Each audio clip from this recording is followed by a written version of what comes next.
Miss Universe 2023 anomalies, nandito na naman po tayo. Sino itong isang judges na tumayo at nagsalita patungkol sa hindi makatarungang pag-disqualify sa kanya bilang Miss Universe Judge 2023. Ang lahat na yan. But before that, if you haven't subscribed yet to my YouTube channel, please don't forget to like, share, and subscribe at hit mo na rin ang notification bell for more showbiz updates. Of course, ngayong araw nga ay hanggang ngayon talk of the town pa rin si Miss Michelle D. At ilang araw or ilang oras na lang ay makikita na natin. Pero parang wala pa po kasing mga ebidensya na si Miss Michelle D ay malapit-lapit ng dito sa Pinas, kasi syempre ang layo din ng pagmumulan niya, at kung talagang pauwi na siya ng Pinas, meron na pong ihahandang mga sasalubong sa kanya. Pero syempre alam niyo naman, proud na proud po talaga ang mga Pinoy. Ang dami pong mga posts sa social media platform, maging ang mga kaibigan, mga magulang nitong si Miss Michelle D, lalo na ang kanyang father at ang kanyang brother ay sobrang proud na proud sa ginawa ni Miss Michelle D.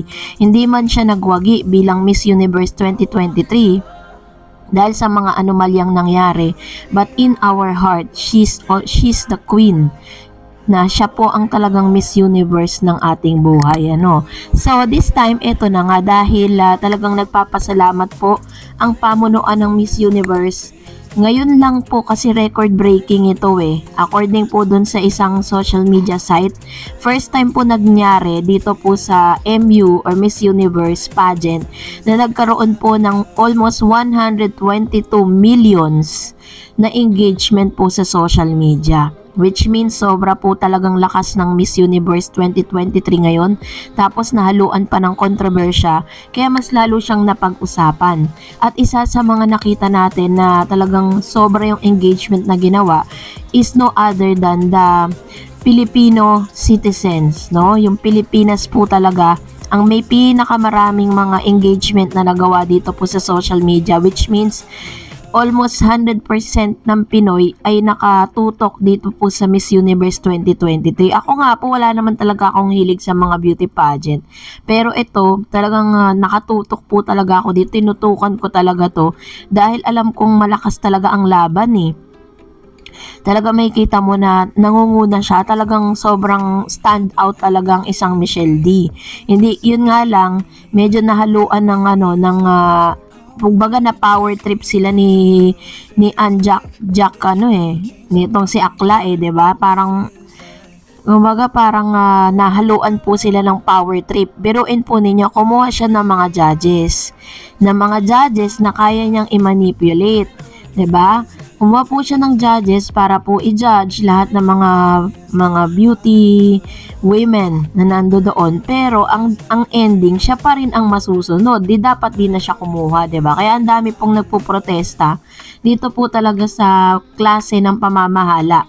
Maging ang ilan sa mga kasamahan niya ay nag-resign na. At kapag napanood niyo po yung speech nila, meron po kayong something na makukuha na meron talagang nangyayaring mga anomalya dito po sa pageant na ito na hindi po nila dinirektang sinabi. So kaya po sila nagre-resign sa mga dahilan. Nakita naman natin yung attitude nitong si Jack Rajatutip, diba? Nung mga panahon na kung paano po niya ipahiya itong si Miss Michelle D. So ito na nga dahil isang Pilipino judge nga po ang umamin. Sana magiging judge po siya sana sa Miss Universe 2023, pero dinisqualify siya. So isa syempre sa mga nag-disqualify sa kanya, walang iba kundi itong si Jack Rajatutip. Sabi diyan, isiniwalat ng Asia King of Talkboy Abunda na inimbitahan umano siya maging judge sa kakatapos lang na Miss Universe 2023. Sa latest episode ng Fast Talk with Boy Abunda noong Martes, November 21, ibinahagi ng Asia King of Talk ang tungkol sa bagay na ito. Lumabas po sa lahat ng mga media or sa PEP ang balita last week. I think na I was invited.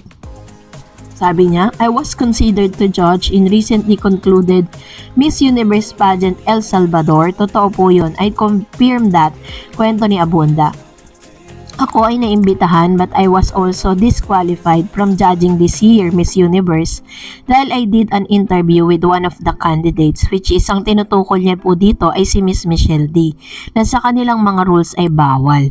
Dagdag pa niya, pero masaya rin naman umano si Abunda kahit hindi yun ang nangyari dahil worth it naman ang naging panayam niya sa pambato ng Pilipinas. Nangyari ang panayam ilang araw bago ang nasabing kompetisyon, saka ano man ang mangyari siguradong kay Michelle daw niya ibibigay ang kanyang boto. 'Di ba? Kung nandun sana si si Boy Abunda, di sana meron tayong representative. Dapat ganun, 'di ba? Each country should have their representative para at least as judge, 'di ba? Para at least maging fair enough lahat. Hindi yung kayang-kayang i-manipulate ni Jack Rajatutip, 'di ba?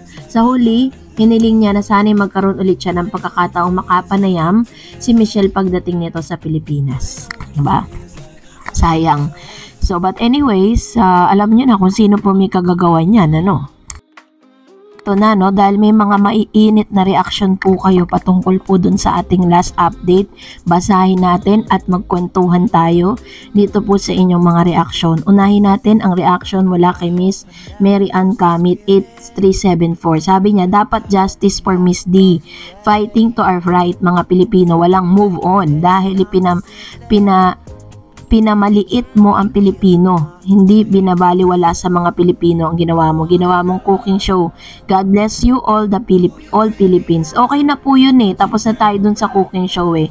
Pero yung sasabihin mo na mag-move on tapos in front dun po sa face po ni Miss Michelle D, 'di ba? Nakita naman natin yung reaction niya sa viral video na yun. Sabi ni Deborah, tayong Pilipino marunong tayo tumanggap ng pagkatalo. Bakit marami tayong representative na hindi nanalo pero nagreklamo ba tayo? May naririnig ba silang galing sa Pinoy? Kaya lang naman tayo nagkakaganito dahil sa harap-harapan nilang pagluloko, kaya dapat wag nang magpadala habang siya ang nagmamay-ari. Yan. So ito naman very firm naman po si Miss Deborah, no? Totoo naman, 'di ba?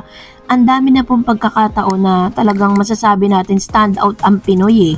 Stand out ang Pilipina eh. Filipina beauty. Pero hindi tayo nag-react ng ganito. Pero this time alam natin na may something talaga.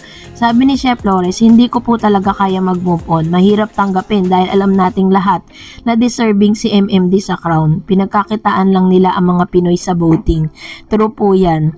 Kaya nga 'di ba, lahat po ng mga Pinoy ay ini-encourage na i-refund yun na yung hanggat maaga pa yung inyong mga votes. Kasi wala din naman parang binaliwala din naman nila yun. Sabi ni Angelita Abbas, MU organizer, no sponsors, no investors, no credibility, no integrity, dishonest, no manners, rude, bankrupt, and the owner needs psychiatrist. O, diba? Totoo po yun. Kailangan niya talaga ng psychiatrist kasi kakaiba po yung karakter niya na pinapakita. Sabi nga, mabibili mo ang lahat ng bagay pero yung respect, pati yung decency, wala siya nun. Sabi po ni Tikbalang, kindness campaign daw. Wag naman kisas na ano yon, hayok sa pageant, beauty pageant competition. Kahit saang competition, may magagalit pag may dayaan. Correct. Refund your fan votes. Dugas to na daya na, papadugas pa, engot lang. Self-respect, respect others, respect Pinoys. Ayun, marami na po talaga ang nag-refund. Kaya ngayon pala mag-refund na kayo. So obvious naman, sabi ni user, so obvious naman na Pilipinas ang winner. Miss Michelle D, she did it well. Kita naman talagang ebidensya. Walang hiya ka talaga, mga taong walang puso na binaksak ang ating candidate. Justice for this. Huwag tayo papayag, matalino, magaling, maganda, may puso ang mga Pilipino. Huwag lang tayo aabusuhin dahil lalaban yan. Ayan, totoo yan. Yan talaga ang Pinoy, 'di ba? Kaya nga hanggang ngayon, talagang nag-iingay tayo sa social media.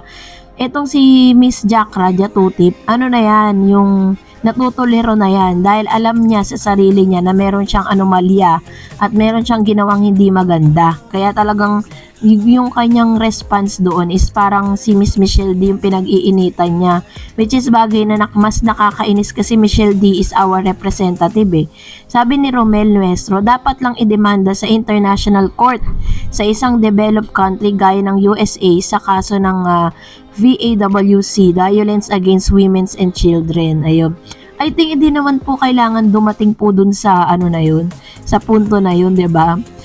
Dapat lang talaga nabusisiin, 'di ba? May mga naglalabasan ng mga score na nagli-leak daw, pero marami nagsasabi na hindi daw totoo 'yon.